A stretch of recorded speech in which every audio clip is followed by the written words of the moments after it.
നമസ്കാരം. ആധുനിക സമൂഹത്തെ കാർന്നു തിന്നുന്ന ലഹരി എന്ന മഹാവിപത്തിനെതിരെ മാനവ സമൂഹത്തെ ഉണർത്തുക എന്ന വലിയ ലക്ഷ്യത്തോടെയാണ് ലഹരി വിമുക്ത കേരളം എൻ്റെ സ്വപ്നമെന്ന വിഷയം ഞാൻ തിരഞ്ഞെടുത്തത്. ലഹരിയുടെ കെണിയിൽ പലപ്പോഴും അകപ്പെട്ടു പോകുന്നത് വിദ്യാർത്ഥികളും യുവാക്കളുമാണ്. ലഹരി എന്ന ദുരന്തത്തെക്കുറിച്ച് വേണ്ടത്ര ജാഗ്രതയോ അറിവോ ഇവർക്കില്ല എന്നതാണ് വാസ്തവം. യഥാർത്ഥത്തിൽ എന്താണ് ലഹരി? ഏതൊരു വസ്തു ഉപയോഗിക്കുമ്പോഴും അത് വീണ്ടും വീണ്ടും ഉപയോഗിക്കാൻ തോന്നുന്ന അനുഭൂതിയെ നമുക്ക് ലഹരി എന്നും നിർവചിക്കാം. മനുഷ്യന്റെ സ്വാഭാവിക അവസ്ഥയെ മാറ്റിമറിക്കാൻ കഴിവുള്ള പ്രകൃതിജന്യമോ കൃത്രിമമായ ഏതൊരു വസ്തുവിനെ ലഹരി വസ്തുക്കൾ എന്നും വിളിക്കാം. പലരും ഒരു തമാശ രീതിയിൽ തുടങ്ങി ഒടുവിൽ കാട്ടുതീയേക്കാൾ വേഗതയിൽ പടർന്നു പന്തലിച്ച് സമൂഹത്തിന് വലിയ ആഘാതമാണ് സൃഷ്ടിക്കുന്നത്. കഞ്ചാവ് മുതൽ സ്റ്റാമ്പ് വരെ പല പേരുകളിൽ അറിയപ്പെടുന്ന ലഹരി വസ്തുക്കൾ ടാബ്ലറ്റ്, ഇഞ്ചക്ഷൻ, പൗഡർ എന്നിങ്ങനെ പല രൂപത്തിൽ നമ്മളിലേക്ക് എത്തിയേക്കാം.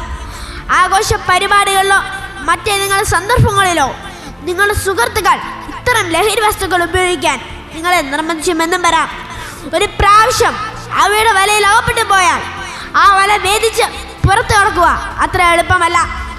ഓരോ ലഹരി പാർട്ടിയും അവസാനിക്കുന്നത് നിങ്ങളുടെ വിലയേറിയതെല്ലാം നഷ്ടപ്പെടുത്തി നിങ്ങളുടെ മൂല്യവത്തായ ജീവിത വിശുദ്ധിയെ ഇല്ലായ്മ ചെയ്തുകൊണ്ടുമാണ്. ആണത്വവും പെണ്ണത്വവും തെളിയിക്കാൻ ഒരു പ്രാവശ്യം തയ്യാറാകുമ്പോൾ ഓർക്കുക, ഒരു പ്രാവശ്യം എന്ന് പിന്നീട് പല തവണയാകുകയും ഒടുവിൽ തിരിച്ചു കയറാനാവാതെ കയറ്റിലേക്ക് വീണുപോവുകയും ചെയ്യും. നിങ്ങളൊരു ഡ്രഗ് അഡിക്റ്റായി മാറിയാൽ ലഹരി വാങ്ങാനുള്ള പണത്തിനായി നിങ്ങളൊരു കള്ളനോ കൊലപാതകയോ ഒക്കെയായി മാറിയേക്കാം. ഒരു പ്രാവശ്യം ലഹരിയുടെ ഉപഭോക്താവായി മാറുമ്പോൾ യഥാർത്ഥത്തിൽ നിങ്ങൾ ലഹരി മാഫിയുടെ കണ്ണിയായും വിതരണക്കാരനുമായിട്ടുമാണ് മാറുന്നത്. അതുകൊണ്ട് ഒരു പ്രാവശ്യം എന്ന സന്ദർഭം നിങ്ങൾക്കുണ്ടാവരുത്.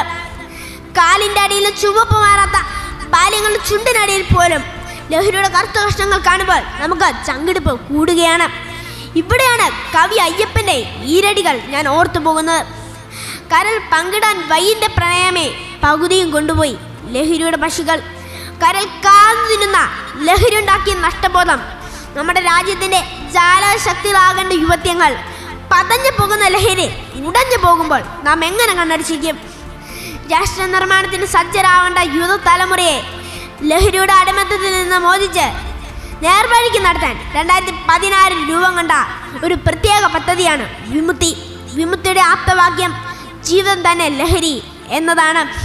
പ്രിയപ്പെട്ട വിദ്യാർത്ഥികളെ, കുടുംബം എന്ന പോസ്റ്റ് ലഹരിയിലേക്ക് നമുക്ക് മടങ്ങി വരാനാകണം. അമ്മയെന്ന, അച്ഛനെന്ന, കുടുംബമെന്ന, സാമൂഹ്യ സേവനം എന്ന പോസ്റ്റ് ലഹരിയിലേക്ക്. പ്രിയപ്പെട്ട രക്ഷിതാക്കളെ, ഈ യന്ത്രവൽക്കരിത ലോകത്ത് കുട്ടികളോടൊപ്പം ചെലവഴിക്കാൻ നിങ്ങളും സമയം കണ്ടെത്തണം. അതുകൊണ്ട് ആദ്യ ബോധവൽക്കരണം വേണ്ടത് മാതാപിതാക്കളിലാണ്. അത് കഴിഞ്ഞിട്ട് മതി കുട്ടികളിലേക്ക്. അവസാനമായി ഞാൻ ഒന്ന് സൂചിപ്പിച്ചോട്ടെ, ലഹരിക്കുള്ളതല്ല ജീവിതം, ജീവിതമാണ് ലഹരി. ലഹരി വിമുക്ത കേരളം, നവകേരളം സൃഷ്ടിച്ചെടുക്കുന്നതിനായി ജാതിമത വർണ്ണവർഗ ലിംഗഭേദ കക്ഷി രാഷ്ട്രീയമില്ലാതെ തോളോട് ചേർന്ന് നമുക്ക് ലഹരിക്കെതിരെ പോരാടാം. ഇത്രയും പറഞ്ഞുകൊണ്ട് എൻ്റെ എളിയ വാക്കുകൾ ഞാൻ ഉപസംഗ്രഹിക്കുന്നു. നന്ദി, നമസ്കാരം, ജയ് ഹിന്ദ്.